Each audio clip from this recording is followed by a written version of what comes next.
రాష్ట్రంలోనే ప్రత్యేకంగా ప్రారంభించబడిన Andhra Pradesh state fibre net limited సంస్థను పునర్వ్యవస్థీకరించాలని కేబుల్ ఆపరేటర్ల సంఘం ప్రభుత్వాన్ని కోరింది.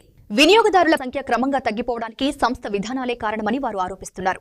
రీఛార్జ్ చేయని బాక్సులపైన ఆపరేటర్ల ఖాతాల నుండి ₹59 వసూలు చేయడం, సర్వీస్ సెంటర్లు లేకపోవడం, నెట్వర్క్ సమస్యలు పెరగడం వంటి అంశాలపై తీవ్ర అసంతృప్తి వ్యక్తమైంది. ఈ నేపథ్యంలో విజయవాడలో నిర్వహించిన సమావేశంలో జేఏసీ నేతలు ఆవేదన వ్యక్తం చేశారు.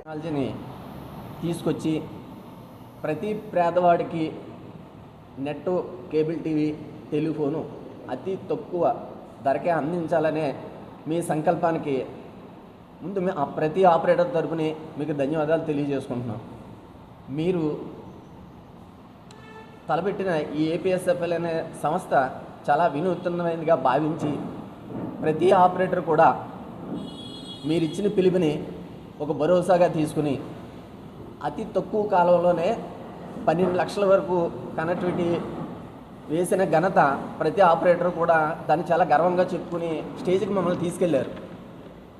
మా దురదృష్టవశాత్తు గవర్నమెంట్ మారడం, రకరకాల ప్రాబ్లం వల్ల ఈ గడిచిన 5 సంవత్సరాల నుంచి ఇబ్బంది పడుతూ ఇప్పుడన్నా చంద్రబాబు నాయుడు గారు పెట్టిన సంస్థ నిలబడాలంటే మళ్ళీ తిరిగి అయినే రావాలని ఎంతో ఆశతో ప్రతి ఆపరేటర్ కోరుకుని వెయిట్ చేసేయడని చెప్పడం వల్ల ఏ విధమైన సందేశం లేదు. కమిటీలో మాకు స్థానం కల్పిస్తానన్నారు. దురదృష్టవశాత్తు 2019లో ఓడిపోవడం వల్ల, ప్రభుత్వం తిరిగి రాకపోవడం వల్ల ఆ కమిటీ పని అవ్వలేదు. కాబట్టి మేము ముఖ్యంగా కోరుకునేది మా సమస్యలు తీరాలంటే గౌరవ ముఖ్యమంత్రి గారు ఖచ్చితంగా ఏపీఎస్ఎఫ్ఎల్ అభివృద్ధి కమిటీ అంటూ ఏర్పాటు చేసి ఇప్పుడున్న ఏపీఎస్ఎఫ్ఎల్ ప్రభుత్వ కమిటీతో పాటు మా జేఏసీలో ఉన్న మమ్మల్ని కూడా అందులో సభ్యులుగా చేస్తే ఆ సమస్యలు అవ్వచ్చు. అలాగే మాకు ఎండీ గారు ఒకటి ప్రతి 3 నెలలకి, ప్రతి 6 నెలలకి మారడం వల్ల మా ఆపరేటర్ల సమస్యలు చెప్పుకోవడానికి ఉండట్లేదు. మాకు ఒక 24 గంటలు అంటే ఒక ఎండీని, శాశ్వత ఎండీని మా యొక్క ఏపీఎస్ఎఫ్ఎల్కి వెయ్యాలి.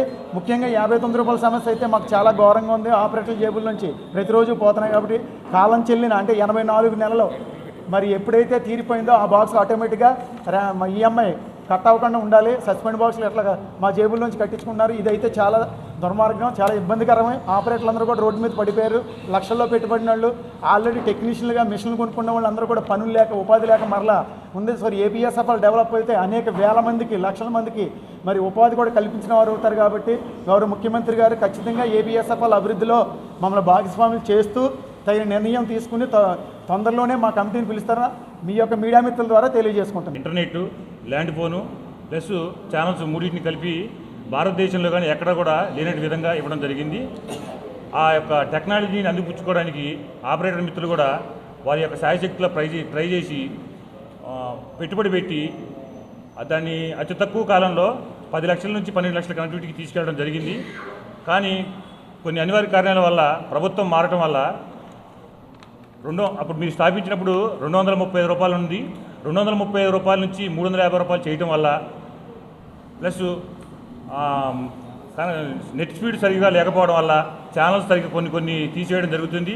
నెట్ స్పీడ్ ఇష్యూ అవ్వచ్చు, బ్యాటరీ సమస్య అవ్వచ్చు, ఓఎల్టీ సమస్య అవ్వచ్చు. బాక్సులు ఇప్పటికీ కూడా తీసుకొని దాదాపు 10 సంవత్సరాలు దాటుతుంది. ఈ 10 సంవత్సరాల్లో ఒక రిపేరింగ్ సెంటర్ కూడా లేదు.